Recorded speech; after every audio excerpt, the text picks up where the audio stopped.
ada nampak muka kami kan?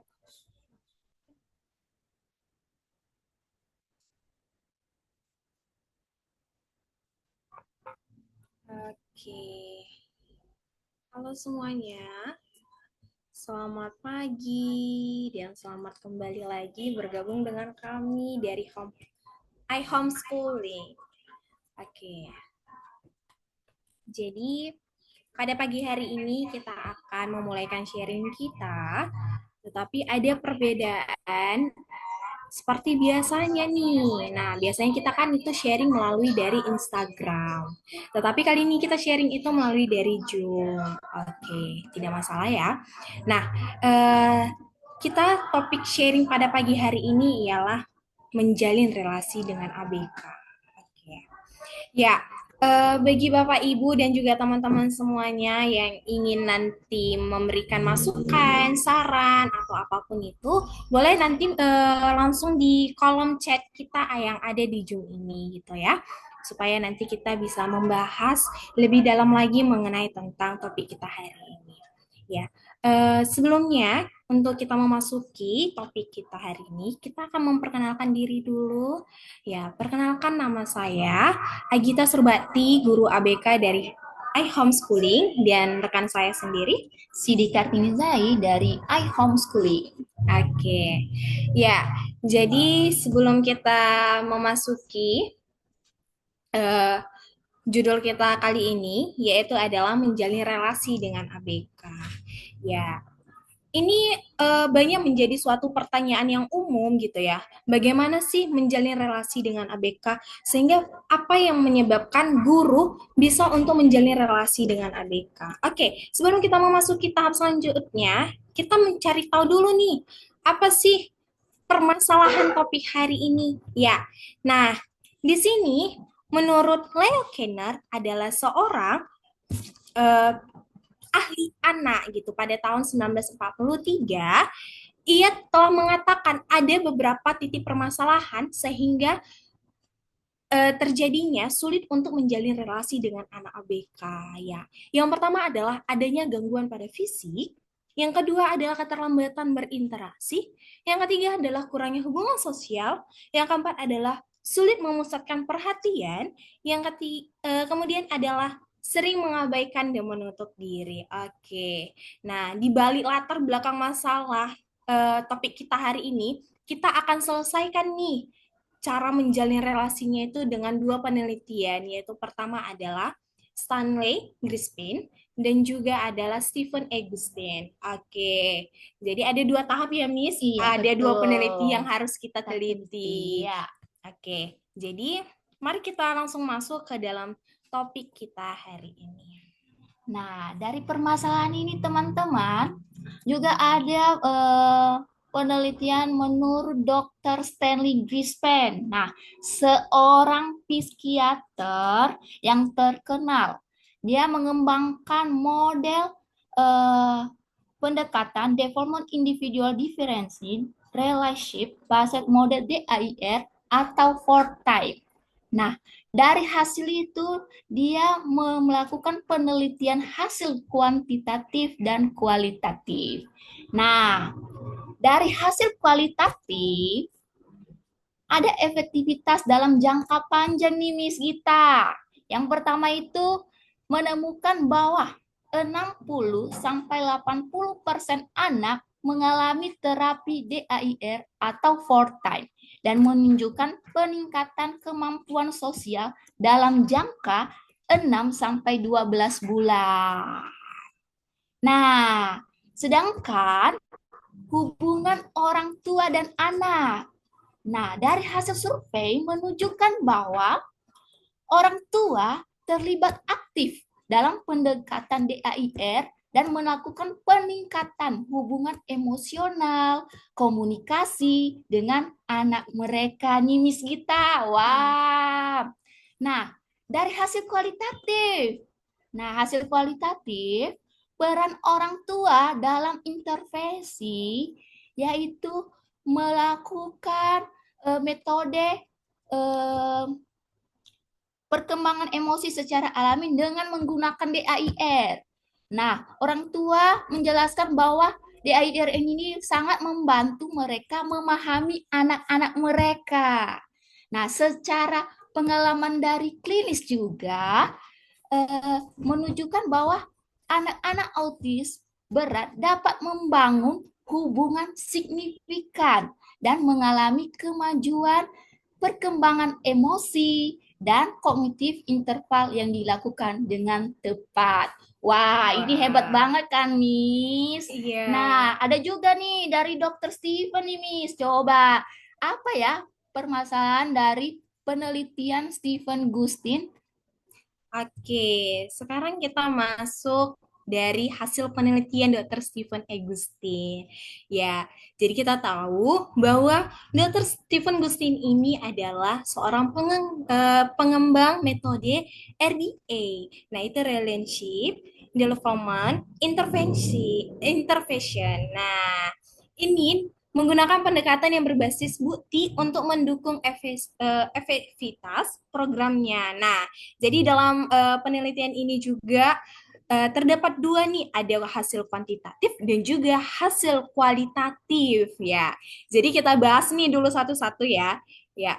Jadi hasil kuantitatif yang pertama yaitu adalah pengukuran perubahan perilaku sosial. Ya. Nah, jadi dalam hasil ini sering mengukur perubahan yang cukup spesifik seperti peningkatan kemampuan interaksi sosial, kemudian peningkatan fleksibel berpikir, penurunan perilaku yang khas pada anak-anak dengan autis. Jadi anak-anak ini dilipatkan juga di dalam metode ini selama beberapa bulan hingga tahun. Dan hasilnya ini akan diukur melalui alat penilaian standar seperti uh, ADOS dan juga FIABS. Oke. Wah, Kemudian yang kedua adalah evaluasi keberlanjutan kemajuan penelitian. Nah, kalau ini adalah di mana penelitian dengan metode pretest dan juga post. Nah, digunakan untuk membandingkan perkembangan sebelum dan sesudah intervensi dalam model RDA. Nah, hasil menunjukkan ini bahwa anak akan mengikuti dan memiliki peningkatan yang cukup dalam area sosial maupun emosional dibandingkan dengan kelompok kontrol yang tidak dapat menjalinkan intervensi serupa seperti itu, Miss. wah. Jadi Nah, Dokter Stephen Agustin dan Dokter Agustin ini sama-sama mempunyai keahlian masing-masing ya, iya. Miss. Nah, kita lanjut lagi hasil kualitatifnya. Apa sih hasil kualitatifnya? Nah, hasil kualitatifnya di sini juga terbagi dua nih. Yang pertama adalah studi kasus individual, yang di mana Gustin ini sering publikasikan laporan kasus yang menunjukkan keberhasilan pendekatan melalui model yang telah dikembangkan dia yaitu RDI. Misalnya ini Miss, ada nih contohnya. Nah, seorang anak dengan autis nonverbal yang melalui model ini akan menunjukkan tanda-tanda komunikasi intensional seperti kontak mata dan yang bermakna secara respon juga dia bisa dapat nih Miss gitu. Kemudian Wah. yang kedua adalah hubungan orang tua.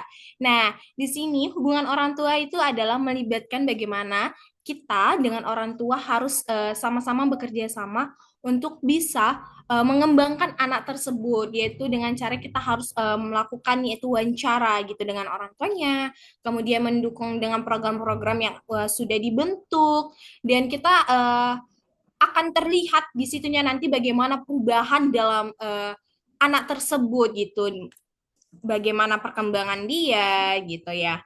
Jadi dari hasil Stephen Agustin dan juga Chris Pine ini memang cukup ada perbedaan dan persamaannya gitu ya Miss dalam Iya, hasil penelitian ini. betul sekali Miss Tetapi Nisa. yang perlu kita tahu bahwa dari hasil penelitian Agustin dan juga Stanley Crispin itu bahwa mereka adalah melakukan penelitian kepada anak autis, Miss. Nah, anak Hmm. ABK yang memiliki latar belakang autis. Jadi supaya tidak heran nih mereka anak ABK tapi kok dibilang autis gitu ya, Miss. Nah, jadi garis bawahi ya teman-teman bahwa di sini kita akan membahas tentang menjalin relasi dengan anak ABK yang berlatar belakang autis.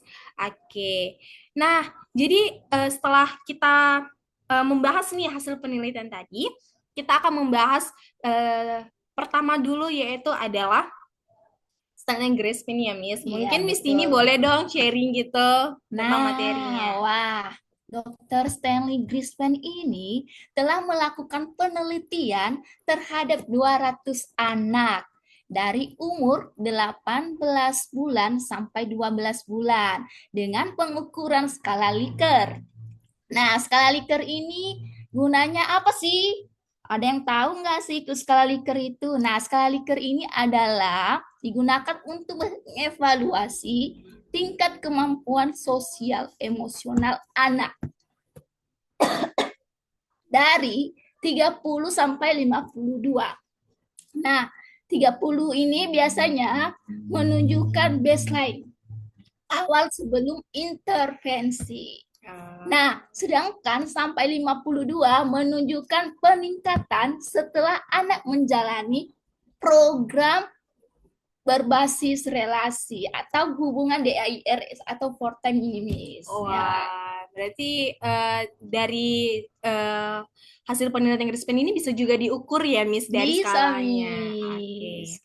Nah, sedangkan dalam peningkatan dalam kemampuan menjalani berbasis bersama dan menunjukkan minat pada interaksi sosial, berkomunikasi secara lebih baik dan baik secara verbal maupun non verbal. Wah, ini sama-sama ini ada ukurannya, ada juga hasil penelitiannya. Tapi dalam penelitian ini juga tidak semakin cepat, tapi ada jangka panjangnya. Seperti yang dikatakan tadi ya, Iya, Miss. ada jangka panjangnya.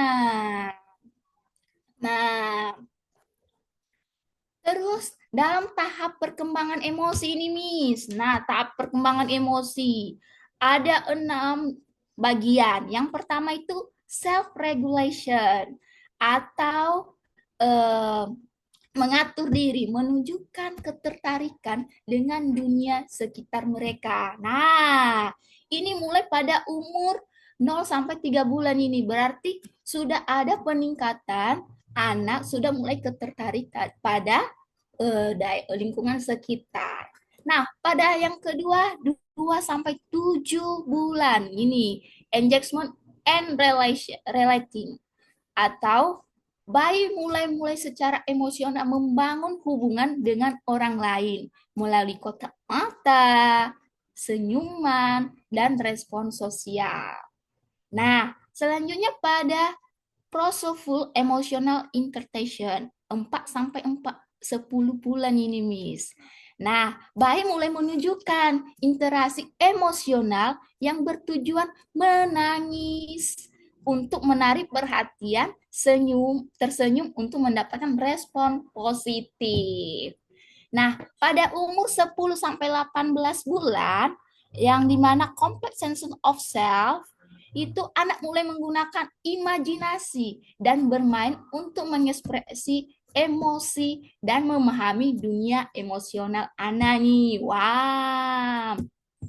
Nah, pada yang berikutnya tentang emotional thinking atau mengintegrasikan pikiran atau emosi memungkinkan mereka untuk memecahkan masalah emosional dan memahami perspektif orang lain.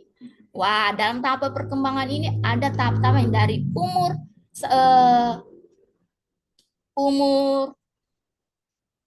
0 sampai 3 bulan sampai pada emosional tinggi 30 sampai 48 bulan. Wah, tahapan perkembangan inilah sangat kita pahami untuk anak-anak kita nih, Miss. Nah, langkah-langkah dalam fortime ini menjalin relasi DIR atau fortime ini.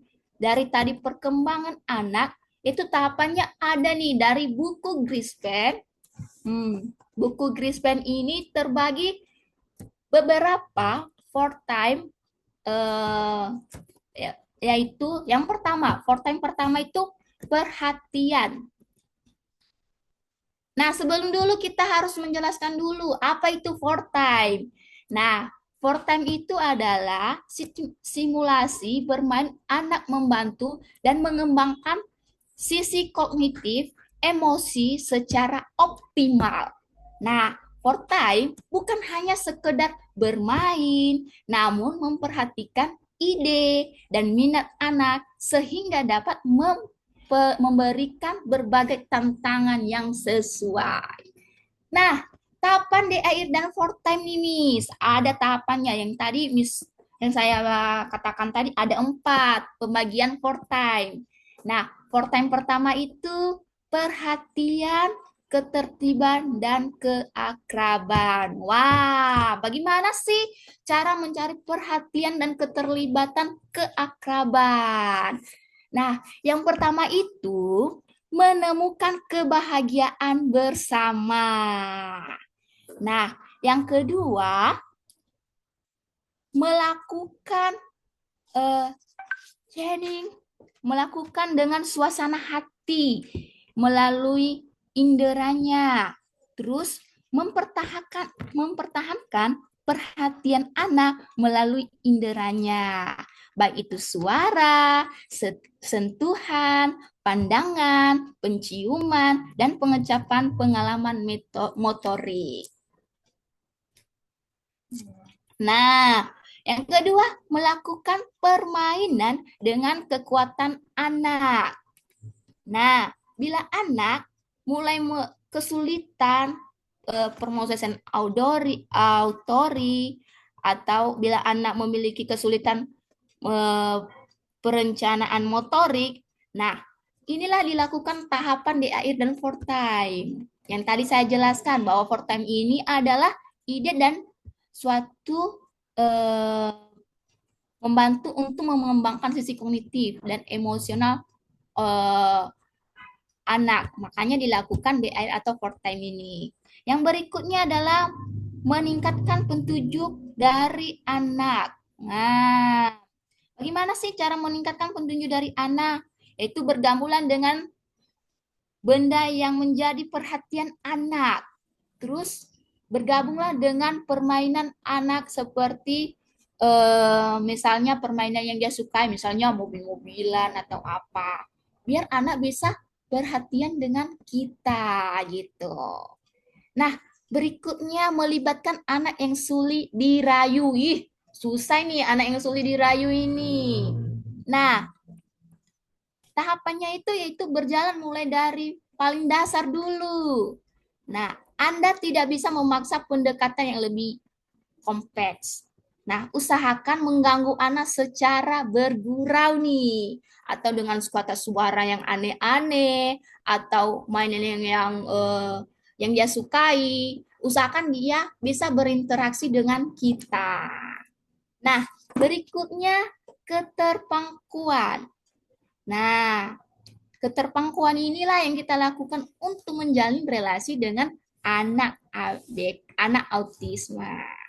Nah, pada forten kedua, komunikasi dua arah. Nah, komunikasi dua arah ini juga membentuk anak melakukan komunikasi dengan gerak atau ekspresi. Nah, baik itu komunikasi verbal atau non-verbal, juga bisa ini termasuk komunikasi dua arah ini, Miss.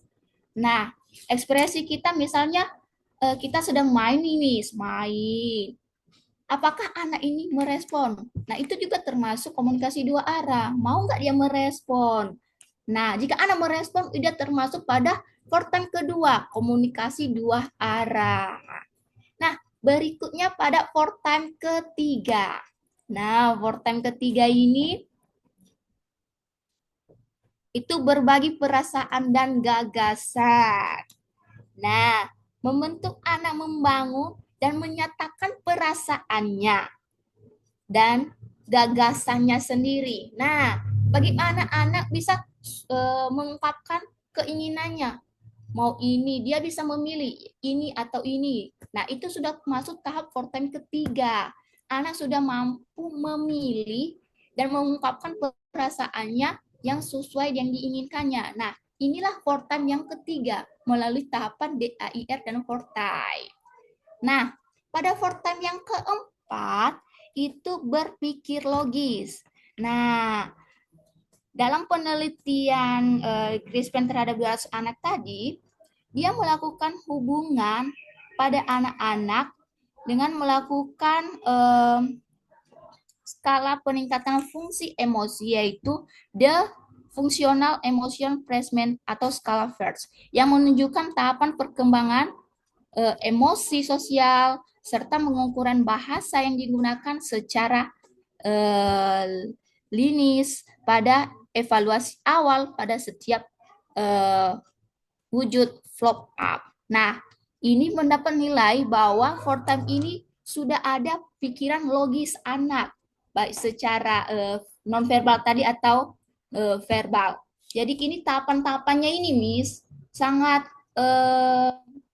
sulit bagi kita untuk sebagai guru, tapi jika kita punya keinginan lebih lanjut, bahwa kita pasti bisa, berarti anak kita mulai melakukan kemajuan yang lebih kompleks secara tahap perkembangan emosional anak.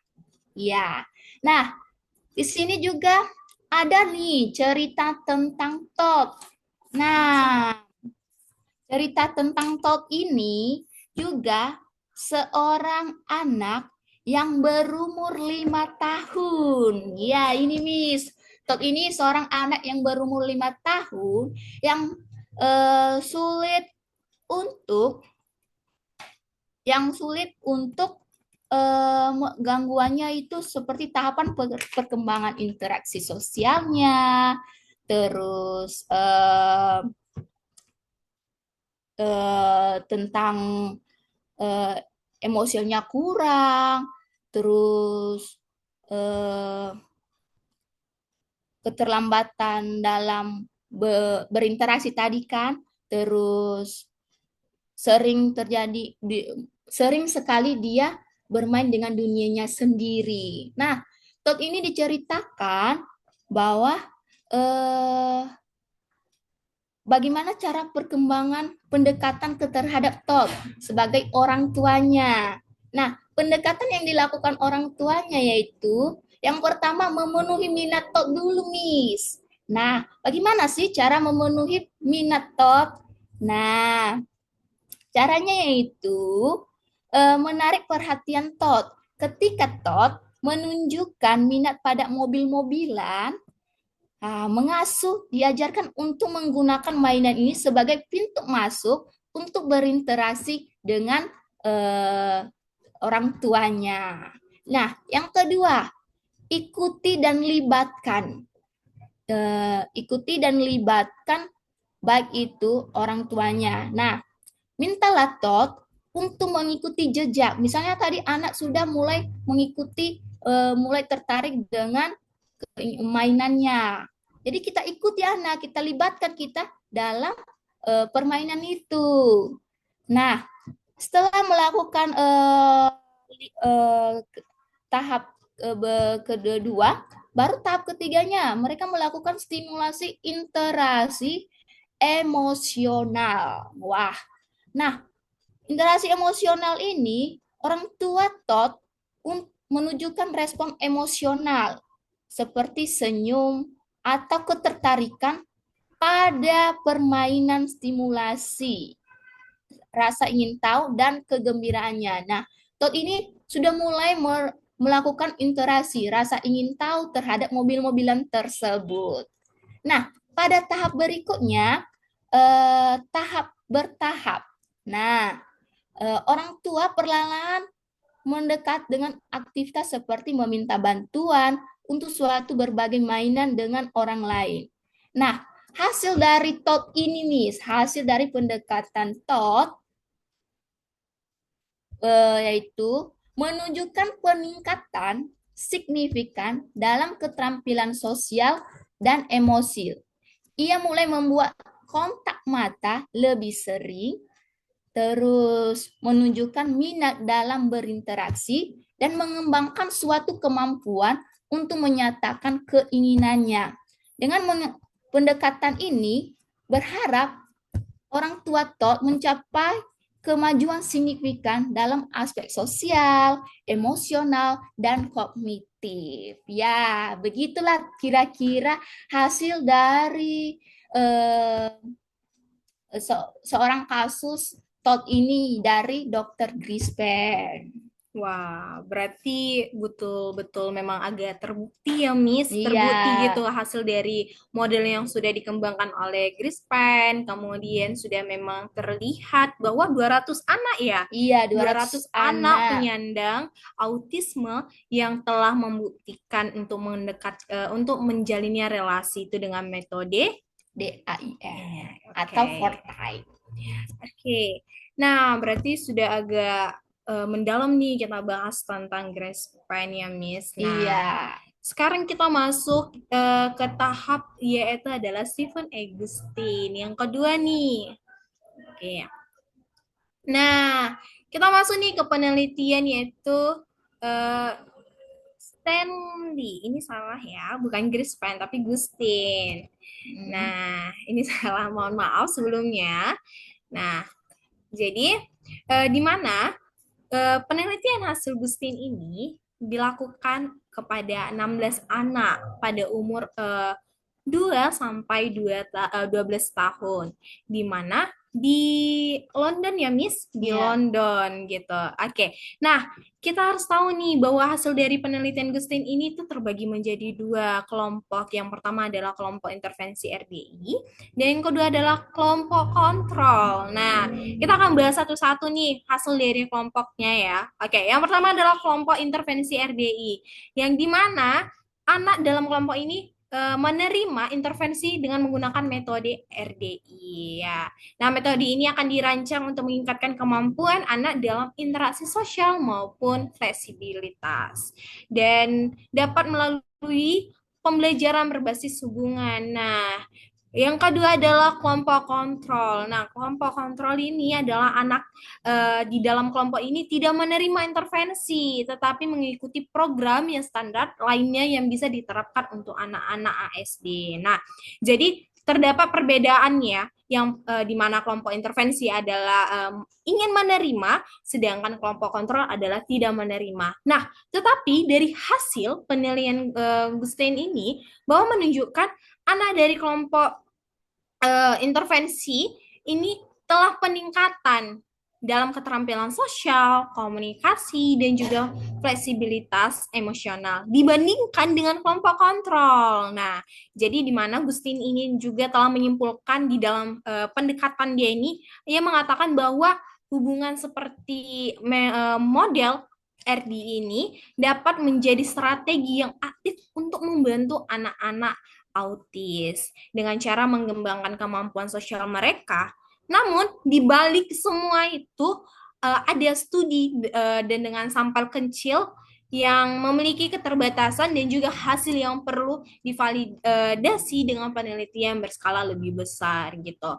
Oke, kita lanjut ke dalam tahap RDI. Nah, ini ada 4 bagian yang saya sudah kelompokkan mengenai tentang tahap RD ini. Yang pertama adalah kenikmatan, ya, kenikmatan atau menyenangkan. Artinya di mana bahwa kita harus mencari cara gimana supaya kita menjalin relasi dengan dia itu dengan cara bermain gitu, yang dia sukakan gitu ya, Miss. Nah, Iya. yang kedua adalah referensi atau tujuan. Nah, di balik itu semua kita harus memiliki tujuan apa sih target kita untuk menjalin relasi dengan anak autis tersebut itu, karena tanpa tujuan kita akan sulit gitu berpikir bagaimana mencari relasi kepada anak tersebut. Nah, yang kedua adalah eh, timbal balik. Nah, kemudian alat timbal balik. Nah, timbal balik ini adalah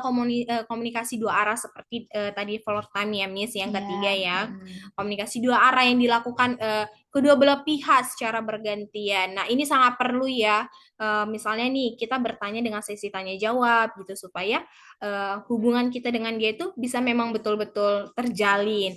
Kemudian adalah memperbaiki. Nah, memperbaiki ini adalah menjadikan lebih baik. Nah, ketika kita sesi tanya jawab yaitu dengan komunikasi dua arah, ketika dia salah kita harus mencari cara gimana supaya dia bisa paham dengan apa kesalahan dia dan kita akan mencari cara lagi untuk memperbaikinya. Misalnya nih dia mengatakan kita nih sebagai guru mengatakan pada murid kita, kita mengatakan bahwasannya kamu sudah makan gitu. Tetapi anak tersebut sebenarnya sudah makan, tetapi dia bilang belum. Nah, kita akan memperbaiki dengan kata-kata itu gitu. Dengan kata kamu sudah makan gitu.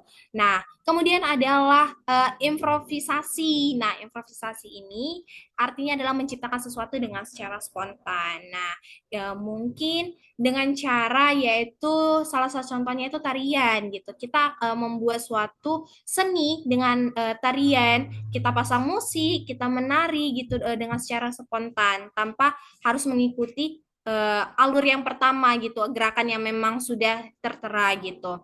Nah, kemudian adalah kita pergi. Nah, apa sih kita pergi nih artinya? Nah, setelah kita menjalinkan timbal balik, memperbaiki improvisasi, kita akan pergi, yaitu meningkatkan keterampilan yang sudah diciptakan. Nah, di mana tadi tarian yang sudah kita ciptakan, kita akan pergi dengan cara membangkitkan tarian itu supaya orang-orang lain juga tahu itu gerakan dari kita yang telah kita ciptakan dengan secara spontan.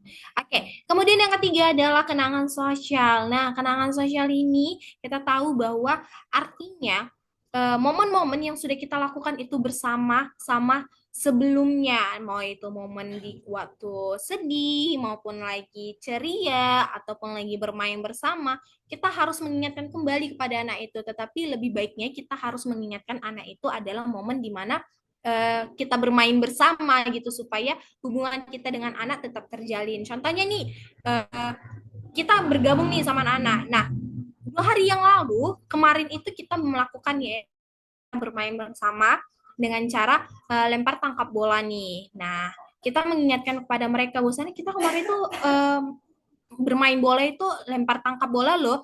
Lebih baik kita sekarang bermain lagi yuk gitu. Nah, itu salah satu cara untuk mengingatkan kenangan yang telah kita lakukan bersama-sama kemarin. Nah, yang kedua adalah pemeliharaan. Nah, pemeliharaan ini di mana kita menjaga atau memperbaiki suatu hubungan agar tetap baik. Nah, di mana kenangan itu yang kita sudah ingatkan kembali, kalau bisa itu harus memang kenangan yang positif ya, tidak boleh kenangan yang negatif supaya hubungan kita dengan anak itu memang tetap terjalin dengan baik.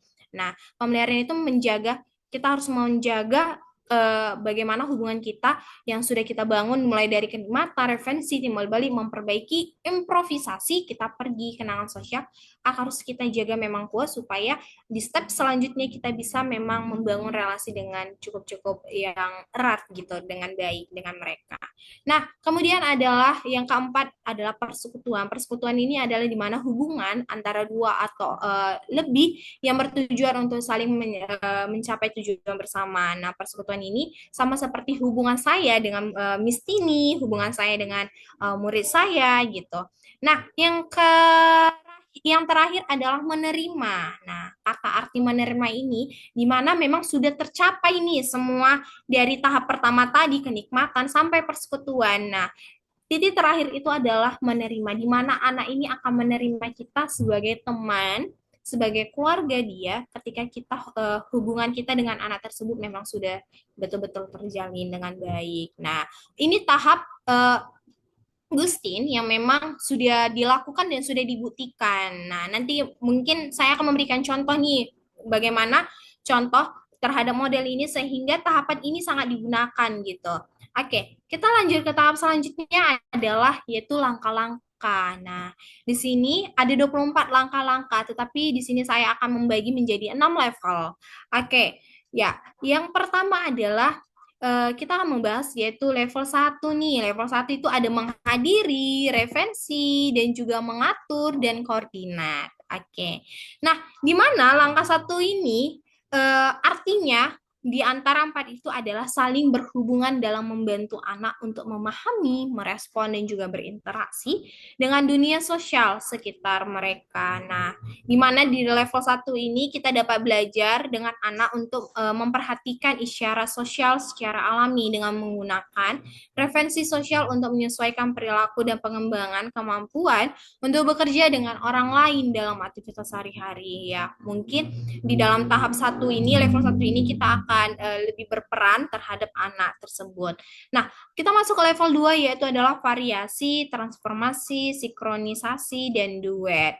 Nah, di level 2 ini di mana kita membantu menciptakan dasar untuk mengembangkan suatu hubungan yang lebih fleksibel yang penuh bermakna pada anak. Nah, sehingga pada level 2 ini kita akan mulai dari melatih anak untuk menerima yaitu dengan variasi tadi dengan runitas gitu ya. Kemudian kita akan lanjut ke tahap transformasi yang dimana diperkenalkan untuk mengembangkan kemampuan beradaptasi kepada anak. Maka kita akan masuk ke duet yang artinya mempraktikkan secara langsung semua keterampilan dalam interaksi dan juga bermana sehingga memungkinkan anak untuk dapat membangun hubungan sosial yang lebih dalam lagi gitu ya. Jadi level 2 ini memang sudah cukup jelas bahwa bertujuan untuk membangun hubungan sosial dengan orang sekitarnya lebih dalam lagi. Oke, kita masuk ke level ketiga yaitu adalah kolaborasi, kreasi bersama, improvisasi, dan juga teman berlari. Nah, di level 3 ini, di mana kita akan membangun hubungan dengan penuh hati. Nah, kita membangun hubungan itu harus dengan dalam hati sendiri ya, Miss. Tidak boleh yaitu dengan cara supaya terjalin aja gitu, tetapi memang harus ada di dalam hati kita sendiri. Nah, yang dimana ini dilakukan dengan belajar berkolaborasi dalam aktivitas sederhana yang lebih berstruktur. Nah, kemudian kita akan lakukan dengan kreasi bersama, yaitu hubungan sosial antara saya dengan Mistini maupun saya dengan murid saya sendiri. Nah, kemudian itu maka kita akan masuk ke dalam konsep teman berlari, itu dengan langsung mempraktikkan dengan semua hubungan yang telah kita bangun bersama-sama gitu. Nah, kita masuk ke level keempat, yaitu adalah uh, perspektif, imajinasi, yayasan kelompok, regulasi emosional. Nah, apa sih yang di level 4 ini artinya gitu ya. Nah, di mana level 4 ini itu sangat berpengaruh kepada sinergi yang dapat membantu anak gitu, yang dapat memahami dunia sosial lebih kompleks, kemudian dapat mengelola juga komunikasi yang lebih baik, dan dapat membangun hubungan yang lebih mendalam. Nah, sehingga dalam level 4 ini kita diajarkan secara bertahap sesuai dengan kebutuhan dan kemampuan kita dengan anak gitu ya. Ya, Gitu, oke, Miss. Miss. Nah, ada dua tahap lagi nih, Miss. Dua level Wah, lagi yang kita level 5 dan bahas. level 6 nih. Iya, oke. Semakin meningkat ya, Makin meningkat Mi. nih. Oke. Nah, di level 5 ini itu ada ide, ada apa yang di dalamnya, ada percakapan dan juga sekutu. Nah, Ya. melalui level ini yang sudah meningkat ini kita akan dikembangkan, dilatih dan juga melakukan praktik dengan membangun hubungan. Nah, sehingga hubungan ini dapat meningkatkan kemampuan anak dalam adaptasi, empati, dan juga kolaborasi. Nah, jadi di level 5 ini di mana anak lebih berperan gitu daripada kita. Karena memang betul-betul anak langsung mempraktikkan secara langsung gitu. Uh, supaya secara langsung untuk berperan di dalam sosial. Nah, kemudian di level 6 yaitu adalah diri bersama, akar keluarga, koneksi grup, dan hubungan intim. Nah, di mana level 6 ini adalah level yang terakhir untuk langkah-langkah menjalin relasi, yang dimana membangun dasar hubungan sosial yang sehat melalui keluarga, sehingga di dalam hubungan ini kita akan memberikan dukungan awal diri bersama gitu ya, dan baru kita akan melakukan dukungan sekitar kelompok kita, yaitu keluarga, yaitu teman sekolah, dan lain sebagainya yang bertujuan untuk memperluas keterampilan ke lingkungan sosial. Dan yang dimana hubungan intim ini artinya itu menciptakan koneksi yang mendalam saat melakukan interaksi. Nah, hubungan intim ini seperti saya nih dengan Miss Tini sedang membahas tentang menjalin relasi dengan ABK lebih dalam lagi. Ini salah Iya, satu hubungan intim betul ya, sekali. bukan hubungan intim itu salah satu komunikasi yang lebih mendalam lagi. Nah, ini Hmm. langkah-langkah dari level 1 sampai 6 yang digunakan oleh dan dilakukan oleh Stephen Agustin. Nah, sekarang kita masuk ke dalam contoh menjalin relasi dengan model RDI dengan kasus pengembangan kemampuan kerjasama dan perspektif Sosial. sosial. Oke. Ya. Nah, di mana di sini saya angkat salah satu kasus dengan bernama John, ya. Anak-anak laki-laki usia 6 tahun yang dimana Diagnosis. berlatar belakang autisme. Nah, di mana John ini memiliki kesulitan utama yang cukup feminim, yang kemampuannya berinteraksi sosial, memahami sosial emosi orang lain dan menyelesaikan tugas yang membutuhkan kerjasama. Iya, betul Nah, sekali, itu Miss. adalah kesulitan utama bagi John sehingga sulit untuk menjalin relasi. Tetapi dengan cara metode model RDI yang telah dikembangkan oleh Stephen Agustin, maka tujuan orang tua untuk melakukan ikut program ini, yang pertama adalah menjalin hubungan emosional, yang kedua adalah mengambil perspektif orang lain, yang ketiga adalah bekerja sama secara dinamis. Nah, ini tujuan yang dilakukan orang tua bersama juga terapis dengan model yaitu RDI. Nah, ada nih eh, langkah-langkah yang dilakukan oleh Gustin yang sesuai dengan program yang telah dia lakukan. Nah, di mana yang pertama adalah terapis harus dapat bekerja sama dengan orang tua. Nah, ini sangat perlu supaya anak memang terlihat pengembangan dia di dalam cara bersosialisasi. Nah, yang dimana uh, untuk memahami bagaimana dikembangkan seperti meningkatkan kemampuan, memperhatikan isyarat sosial, kotak mata, maupun juga ekspresi wajah. Sama nih seperti Grispen tadi ya, Miss, sama Iya, seperti Grispen. melakukan Bahwasanya kontak hubungan. mata dan juga ekspresi wajah itu sangat diperlukan nih dalam menjalin relasi atau berkomunikasi dengan anak Dan juga harus ada tersebut. juga terlibat orang tua kan, Iya, Miss? oke. Iya.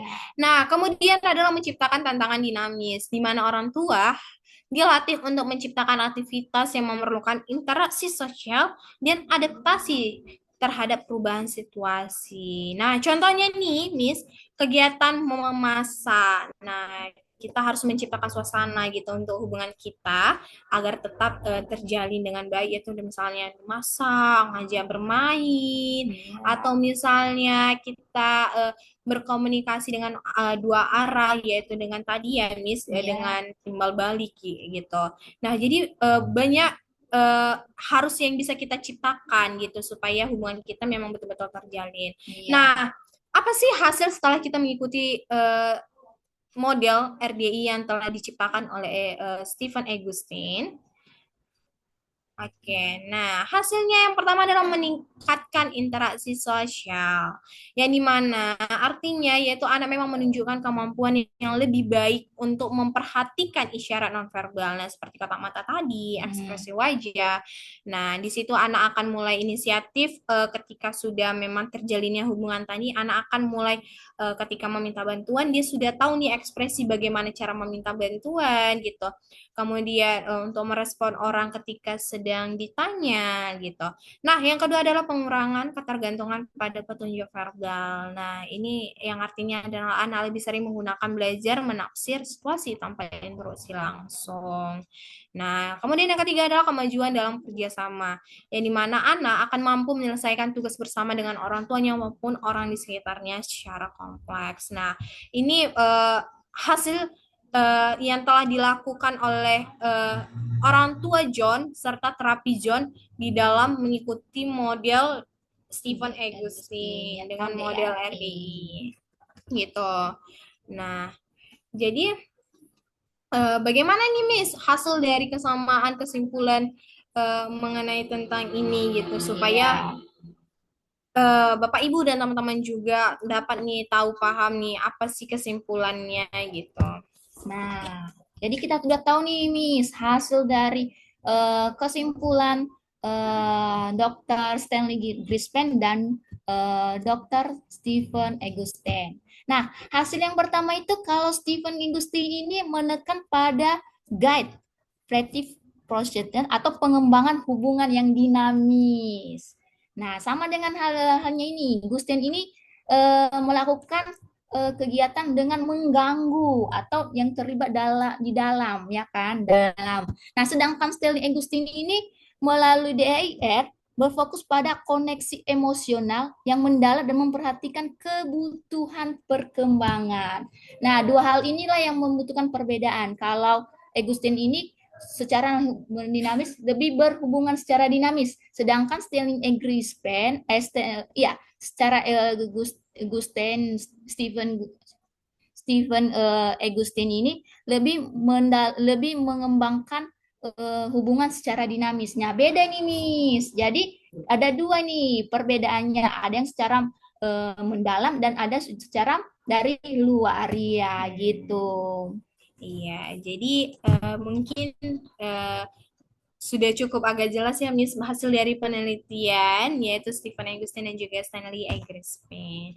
Oke, nah kita eh, mengizinkan nih Bapak Ibu dan teman-teman juga yang ingin bertanya mengenai tentang seputaran hasil dari eh, apa sharing kita tadi ya Miss. Mm-mm. Nah, oke. Nah, Nah, mm, nah ada pertanyaan ini, Miss. Nah, perbedaan langkah-langkah model DEIR dan RDI. Tadi kan kita sudah jelaskan kan perbedaan model DEIR dan RDI. Nah, perbedaannya itu bisa dong dijelaskan tadi yang saya katakan tadi, Miss Gita. Perbedaannya DEIR dan RDI. oke, saya baca dulu ya. Bahwasannya kita buka slide-nya dulu ya, Miss, Ya. ya supaya lebih jelas lagi. Oke.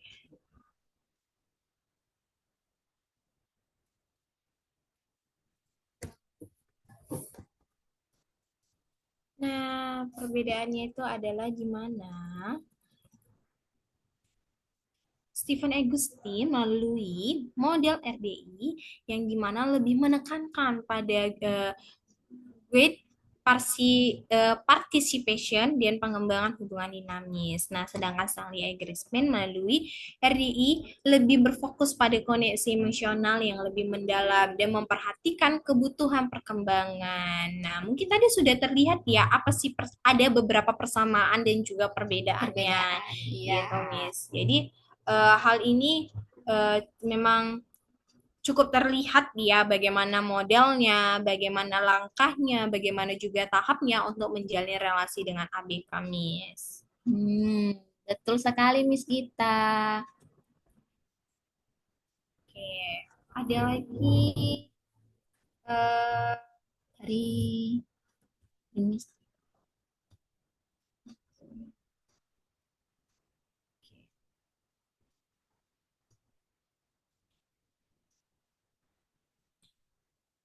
self-regulation. Ini nih ada dari pertanyaan alat ukur Greenspan apa ya yang dilakukan Greenspan. Tadi saya sudah jelaskan bahwa alat ukur yang digunakan itu adalah skala Likert. Nah, skala Likert itu adalah eh, skala Likert itu adalah yang digunakan untuk mengevaluasi tingkat kemampuan sosial emosi anak dengan rentang 30 sampai 52. Nah, ada pembagiannya dan 30 itu biasanya menunjukkan awal sebelum intervensi. Sedangkan yang 52 itu peningkatan setelah anak menjalani program berbasis relasi.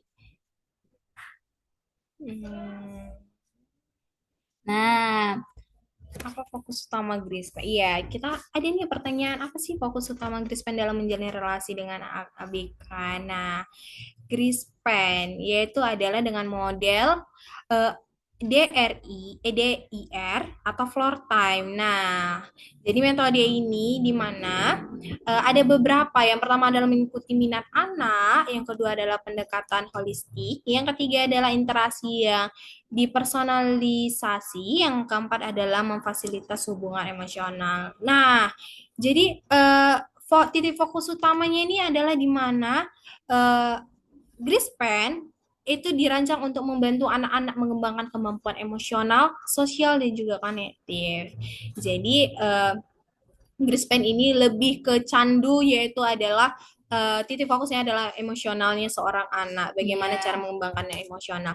Nah, tetapi Miss, ini kita Mm. harus perlu tahu nih supaya teman-teman juga tahu bahwa hasil dari penelitian Grispen dan juga Agustin itu bukan hanya untuk khusus anak BK ya, Iya, tetapi bisa juga gak dilakukan datang untuk untuk anak anak-anak tipikal. tipikal gitu.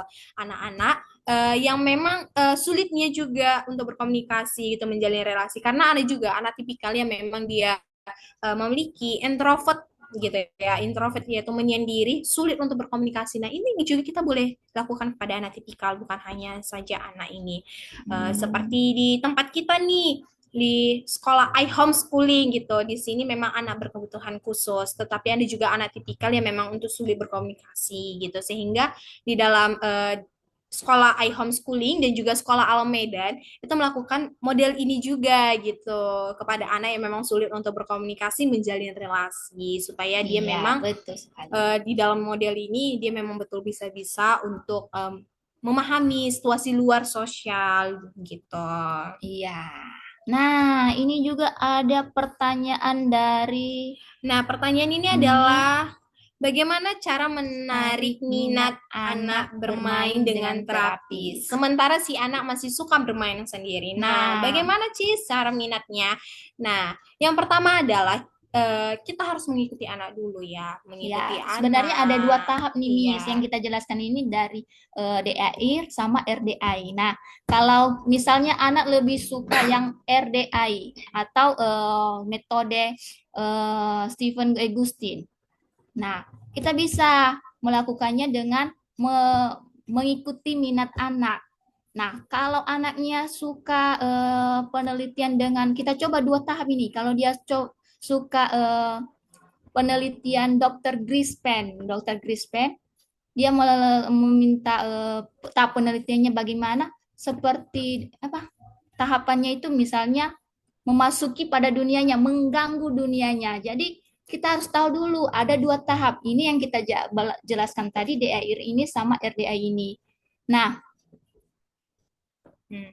Jadi, yang pertama yang dilakukan itu tadi, mm, kita harus mengikuti anak dulu. Nah, ya, walaupun anak suka bermain sendiri, kita harus mengikuti anak terlebih ya, dahulu. Misalnya dia ingin bermain bola, kita harus ikuti gitu supaya eh, anak ini tahu bahwasannya kita memang sedang ingin menjalin relasi generasi. dengan dia. Nah, setelah dari tahap itu, kemudian kita akan mencari cara bagaimana kita mencari cara untuk supaya anak juga dapat mengikuti kita seperti tahap dari Agustin tadi ya, gitu. Bagaimana cara kita untuk memang bisa mencari perhatian anak gitu. Seperti itulah, Miss. Nah, Ya, kemudian ini ada pertanyaan nih. Jika anak sudah mulai akrab dan sudah mulai mau mengikuti terapisnya, namun anak tersebut hanya mau mengikuti terapisnya saja. Jika dicoba kepada terapis yang lain, apakah mulai awal lagi terapis yang baru? Oke. Nah, hal ya, ini seringnya terjadi pada anak-anak gitu ya, sering terjadi. Kalau dia sudah kenal satu orang, dia akan mengikuti orang itu gitu. Tetapi ketika dia tidak mengenal terapis yang lain atau guru yang lain dan juga misi yang lain, dia akan sulit gitu. Nah, bagaimana sih caranya? Nah, oke. Okay.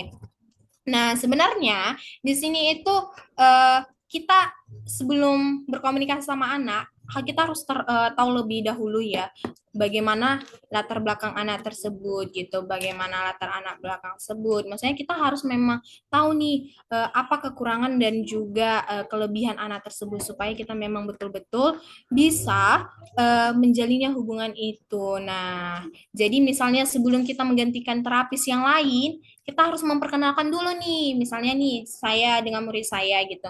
Nah, bukan berarti saya harus memberitahukan kepada murid saya bahwasannya terapis itu bukan hanya saya, tetapi juga ada Miss Tini. ya, Jadi kita libatkan kita semua libatkan, guru-gurunya, bukan hanya kita harus kenalkan sendiri. gitu, kita harus Jadi anak kenalkan. sudah mulai memahami dan sudah mulai mengikuti ya sistem yang kita lakukan kepada anak.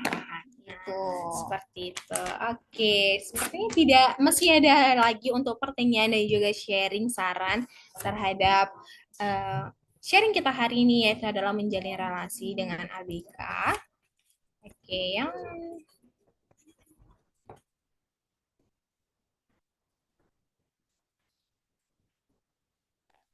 Oh, iya, Miss, betul sekali. Nah,